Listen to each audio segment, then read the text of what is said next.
All right, Mr. Trump fully embraced crypto yesterday in New York City. Joining us now to talk about it, Wyoming Senator Cynthia Lummis. Senator, welcome back to the show. We have some tape, I think, of what Mr. Trump said at this this Bitcoin bar, or no? We've already played that tape. All right, we don't have it. Anyway, trust me, he came out foursquare for Bitcoin. And you are an advocate of Bitcoin as well.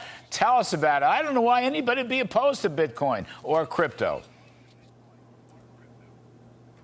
I'm so delighted to see President Trump making it an issue during this campaign.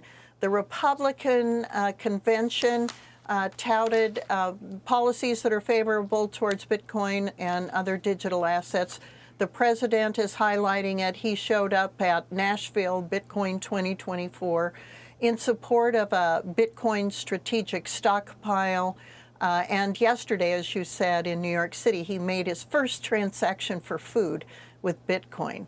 The important thing is many more Americans and people all over the world are embracing digital assets and digital technology. It's here to stay. And we want the United States to be the leader in it. We've always been the leader in financial services. And this is sort of the next frontier in financial services. We don't want this industry choosing Europe as its home base. And Europe has a better structure for digital asset efforts than we do. We need to catch up. Well, Ms. Trump is buying hamburgers for everybody at this bar and paying for it in crypto of some kind. I don't know whether it was Bitcoin or not. He had a wallet, quote unquote. See, I've learned the lingo, the wallet. And he does not want the Fed and the Treasury to, have this sort of central bank digital currency business, which I agree with him would be a very bad idea. So, do you have a crypto wallet, Senator Lummis? I do. It is currently in a blind trust.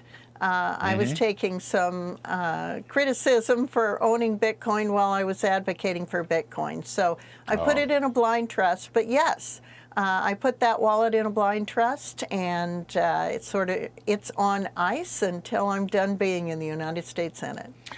Which I hope does not happen soon. Let me just, different topic, slightly different topic. The LNG, liquid natural gas, ban is still in place. Exporting ban is still in place. No new installations and projects in place. Kamala Harris says that she's really not against fracking, but I haven't heard a word about this. And meanwhile, the big winner is Russia, because Europe is more reliant on Russia for gas, and we could be selling it, making money here, retiring debt, lowering interest rates, and hurting Vladimir Putin. You're from an oil and gas producing state. What do you make of that? Well, Kamala Harris's policies are actually even hurting the environment because Russian LNG is dirtier than U.S. LNG. We can produce it cleaner, more efficiently with American jobs, export it to our friends so they don't have to buy it from hostile regimes. By having countries buy it from Russia, they're using the revenue to fight the war in Ukraine. So we're working against all of our best interests by not exporting our clean, abundant, affordable liquid natural gas to our friends overseas. I mean, it's hard to believe, just the last thought, you get you to wait. It's hard to believe that Kamala Harris has changed her views when we don't see any change in any of these anti-fossil fuel policies. Not one change, which is in effect a fracking ban. You can say, but you look at, no public lands, no leasing, no drilling, no Alaska, no XL pipeline, no LNG exports. I mean, that is a de facto ban on fracking, for heaven's sakes, is it not? It is.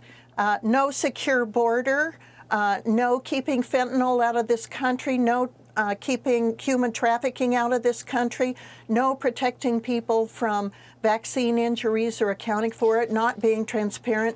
Larry, that's why 9 U.S. senators and I wrote this book. This is called We Do Not Consent. This book was written, a different chapter, by 9 U.S. senators. I did the editing. It's just been put out. It is by people like Ted Cruz talking about the border. Dr. Roger Marshall talking about our fentanyl crisis. Mike Lee talking about the ridiculous prosecution of President Trump. John Cornyn talking about the weaponization of the Department of Justice.